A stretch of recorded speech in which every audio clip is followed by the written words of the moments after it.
There's a moment when you stop hoping for more. Not because you stopped believing in God, but because life wore you down gently, quietly, over time. You've learned to make peace with empty places, to stretch almost enough into just fine. You've adjusted, but heaven hasn't. You were never meant to survive like this, with clenched fists around your faith and breath held tight beneath your prayers. You were not created to ration your joy, to treat peace like a luxury, to worship from a place of permanent tension. No, beloved, this is not your ending. This is the echo of a chapter closing. Something is shifting, and not because you finally got it right, or because you learned to pray a little louder, but because mercy has a schedule. Even now, heaven is preparing a different rhythm for you. Not sudden, not chaotic, but steady, sacred, and just in time. If you've been living like lack is normal, if you've numbed yourself just to make it through another day, you're not alone. And you're not forgotten. There is a different ending being written for you, even now. And it begins with one quiet decision. Don't look away just yet. Stay with me here. Let's name this ache gently. And then, let's let God shift it. Because your season of lack is ending, and your spirit already knows. You've carried so much for so long that even your prayers feel tired. You're not ungrateful you've seen God before. But lately, it's hard to feel Him in the middle of this. The silence, the repetition, the weariness that doesn't shout, but lingers like fog. You keep showing up, but your soul is asking quiet questions you don't have words for. Is this it? Did I miss something? Why does breakthrough feel like it belongs to everyone else? If you've felt invisible in your obedience, if you've wondered whether God skipped over your house when the blessings passed by, this is for you. This moment right here, right now, is not random. It's sacred. Because it interrupts a pattern, not with noise, but with clarity. You've been loyal in silence, and heaven calls that seed. A seed doesn't look like a harvest, but it holds one inside. And in ways you can't yet see, something in you is breaking soil. This is not about striving harder. It's about recognizing what's already stirring. A shift, a preparation, a divine timing that doesn't need your performance, only your presence. So stay, not out of obligation, but because something holy is unfolding. And your spirit already feels the pull. Here at Calm, Called, we create these sacred spaces for your soul to breathe, to hear again, to remember, to rise. If that's what your heart is hungry for, subscribe now. Not just to follow a channel, but to stay connected to the whisper that brought you here in the first place. There's a quiet grief that comes from living in survival mode. You stop reaching, you lower your expectations. And after a while, even hope feels extravagant. You thank God for crumbs, while your soul secretly remembers the feast you were made for. Just enough teaches you to ration joy, to celebrate small victories with one eye still watching the door, unsure if they'll be taken away. You start walking through life as if goodness is temporary, fragile, conditional. But that's not how heaven sees you. You were never meant to become a master of shrinking, never called to worship with one hand always guarding your heart. Something sacred breaks open when we name this quietly. When we say it out loud, even if only in a whisper, I've been surviving, and I don't want to anymore. The ache you feel, it's not a lack of faith. It's the signal that you were made for more, and your soul is remembering. This is the turning, not with noise or force, but with clarity. An internal shift that says, this season ends here. Not because everything outside has changed, but because you have. And heaven always responds to that kind of movement. You didn't imagine the emptiness. The famine was real, but so was the formation. We don't often talk about how sacred the wilderness island. Not because it's easy, but because it's essential. There are some things God forms in famine that abundance would drown. In lack, you learn to listen differently.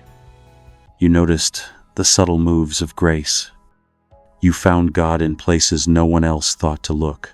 The cupboard with only 2 cans left, the car ride with tears you didn't post about, the silence where His presence felt more real than the answers you prayed for. This wasn't punishment, it was preparation. The season of lack didn't make you weak, it made you ready. God was never measuring your pain. He was shaping your portion, expanding your vessel, deepening your roots. Sometimes we think God delays provision to test us, but more often, He delays it to anchor us. Because a soul that's still hungry for Him in famine is a soul that won't idolize the harvest. Even now, heaven hasn't forgotten what was formed in you. You didn't just get through the hard season. You were transformed in it. The faith that didn't flinch, the worship that rose without answers, the quiet obedience that nobody saw, but God never missed. And now, when the overflow begins, it will flow from a place that can hold it, not break under it. This is what the famine was for, not to destroy you, but to define you. And even that was mercy. There's a lie that often sneaks in when you've been waiting too long. Maybe God forgot me. Maybe I messed up the timing. But what if the timing was never yours to carry? What if provision wasn't denied, but carefully, lovingly designed? 1, 0. In heaven's economy, delay is often disguise. The longer something takes, the deeper it's being rooted. The more invisible it feels, the more precise its preparation. You weren't skipped, you were shielded. Because the thing God is doing in you is too weighty to be rushed, too sacred to be given on a schedule that fits your fear. Look back. There were moments you thought you were ready, but your heart was still healing. There were blessings you almost grabbed that would have broken you if they'd come too soon. This isn't about perfection, it's about precision. Divine timing is not an apology. It's architecture, a blueprint that protects as it provides. The wait itself is holy, because it forms trust that outlasts circumstances, because it loosens your grip on control and places your future in better hands. Even now, the design is unfolding, not in random bursts, but in layered beauty. You may not see the full picture yet, but pieces are clicking into place. And soon, what felt like delay will be revealed as perfect arrival. God's not improvising. He's not catching up. He's not making up for lost time. He's preparing exactly what you need in the way only He can. This is not delay. This is divine design. And when it's time, you'll see it all unfold without striving. There are moments when everything outside looks the same, but something inside you knows it's not. You can't always explain it, but suddenly, the weight you carried yesterday feels different today. The ache doesn't own you anymore. The silence no longer signals abandonment. It becomes invitation. This is the shift point. Not when everything changes around you, but when everything changes in you. Spiritual shifts rarely come with fireworks. They come with clarity, with breath, with a new kind of stillness that doesn't mean resignation. It means readiness. God has been aligning things you can't yet see. But your spirit is starting to catch up. The fog is lifting. The questions haven't vanished, but they've stopped running the conversation. You begin to notice that the same situations don't drain you like before. You wake up with a quiet sense that something is being released, not from outside, but from within. That's the evidence. Not the external shift, but the internal permission to breathe again. This moment is not hype. It's not fantasy. It's an echo of what heaven already announced. You're ready to move forward differently now.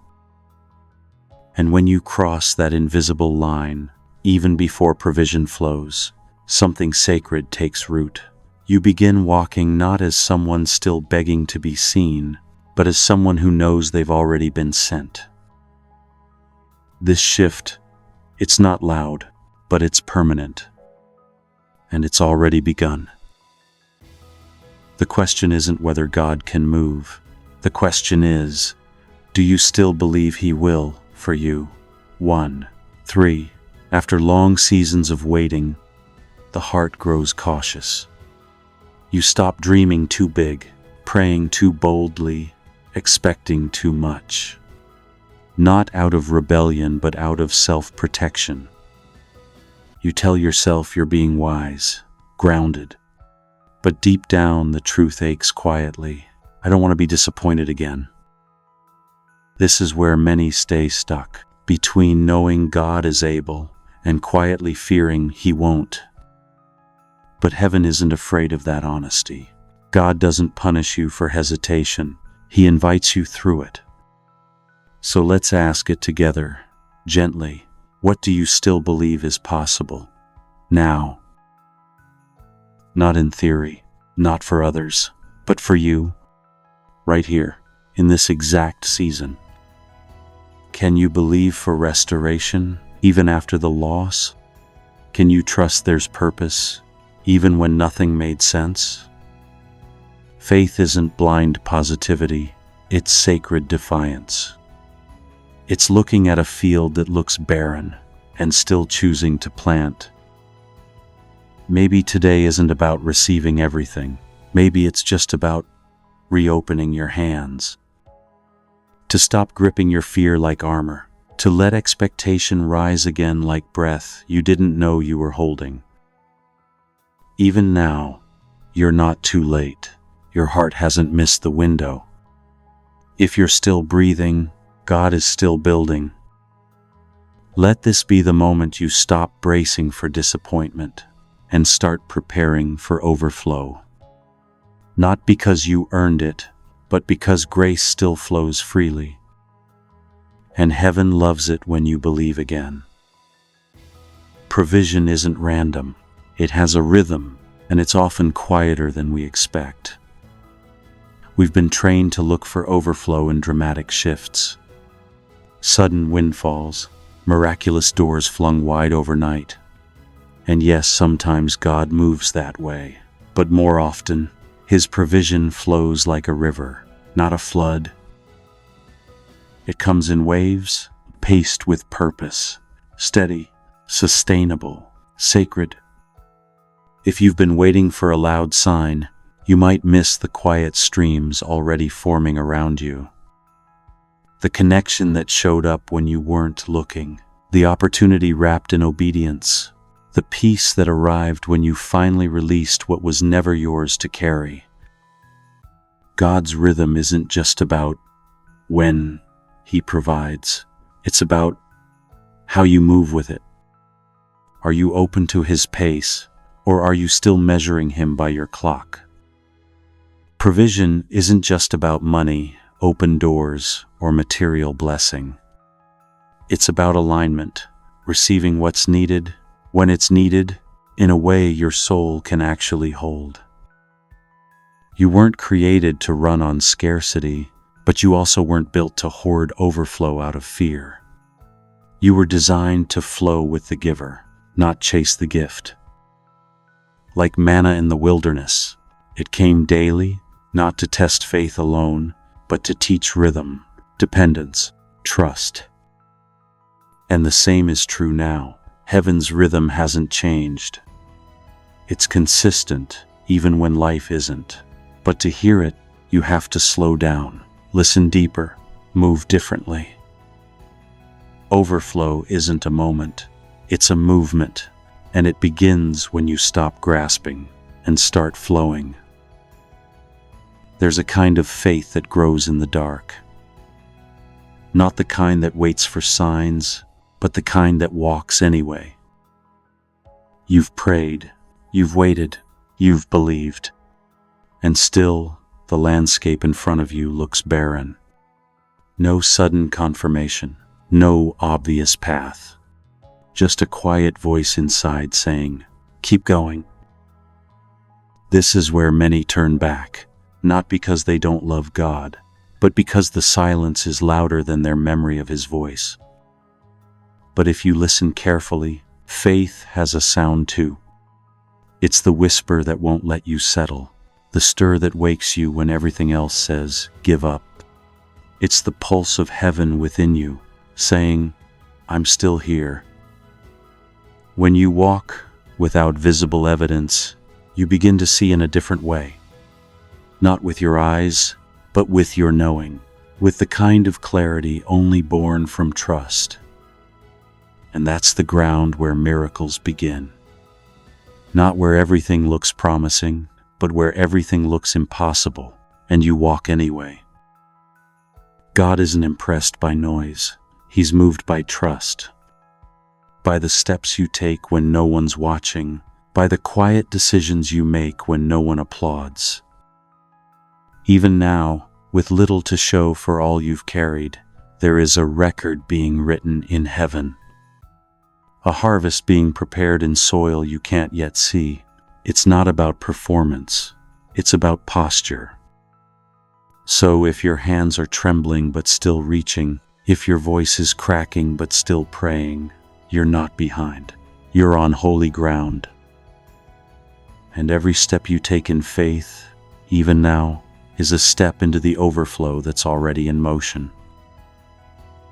You know what it's like to run on empty, to smile through scarcity, to keep moving when everything in you wants to lie down and disappear. You've known the taste of not enough, but that's not the full story. Because even there, God met you. It wasn't always in the ways you asked, but he showed up. In the unexpected provision, in the stillness that wrapped around you when no one else could understand, in the moments when the world saw you broken, but heaven whispered, "You're still mine." Lack didn't erase God's hand, it revealed it. More subtle, more sacred, but no less real. There were nights you thought you couldn't make it, but you did. There were prayers you whispered half-heartedly, and he answered anyway. You've seen lack, but you've also seen grace multiply what shouldn't have been enough.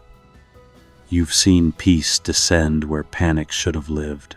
You've seen doors open not because of your striving, but because of his mercy. You're not as empty as you think.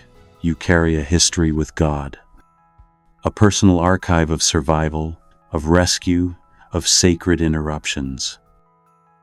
Don't forget what he's already done, because remembrance is resistance. It keeps your heart anchored when the waves come again. This next chapter isn't disconnected from your past. It's built on it. Every no led you to this yes. Every pause refined your hearing. Every detour protected your calling. You've been held, seen, provided for even in the invisible places. And that same God is not finished yet. Look back for a moment, trace the line, from longing to waiting, from silence to shift, from drought to now. There was a pattern, not one of punishment, but preparation. Every pause had purpose. Every delay shaped capacity. Every closed door was, in its own way, a mercy.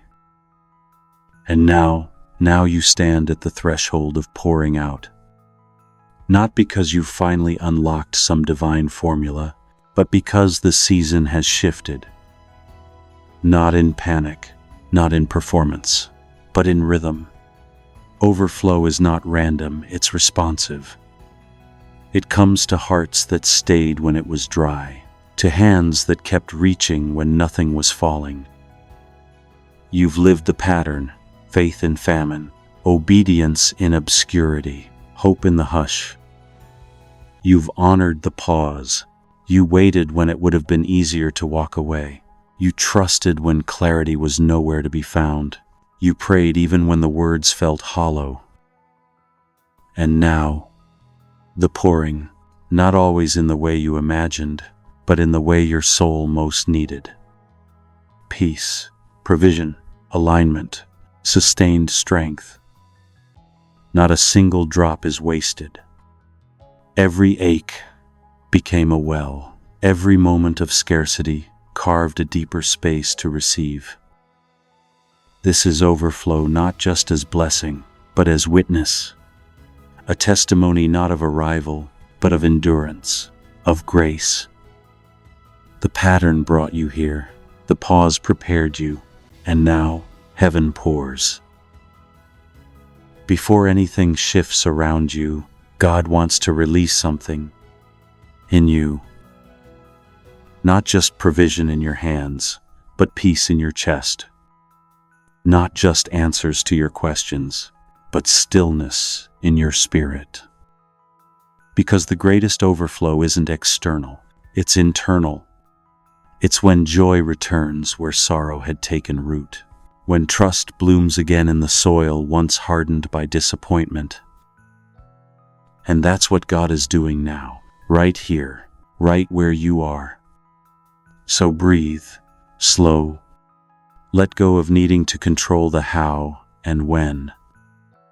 Your job is not to manufacture overflow, just to make room for it. Open your heart with me, gently. God, I don't want to just look like I trust you. I want to actually trust you, deeply, quietly, fully, even when I can't see what's next, even when I'm still surrounded by not yet. Let peace flood the places in me where fear has lived too long. Let hope soften the parts of me that have gone numb. Let rest return. Let overflow begin. This is your sacred turning, not marked by loud declarations, but by soft surrender. Not forced, but welcomed. And as the shift unfolds, as provision flows, you'll recognize it not just by what shows up in your life, but by the stillness you now carry within. That's the sign. That's the overflow. You were never meant to live in lack. You were formed to carry fullness, not because you earned it, but because you belong to the one who is fullness himself. So stay near to the silence that speaks, return often to the presence that restores, and walk forward in quiet confidence, the kind that knows heaven is always ahead of you. Here at Calm, Called, we create space for that kind of walk, for those tired of striving, for those ready to hear again, to trust again, to receive. If that's the journey your soul is on, we'd love to walk it with you. Subscribe now and stay close. So when the next whisper of peace comes, it finds you ready to receive it.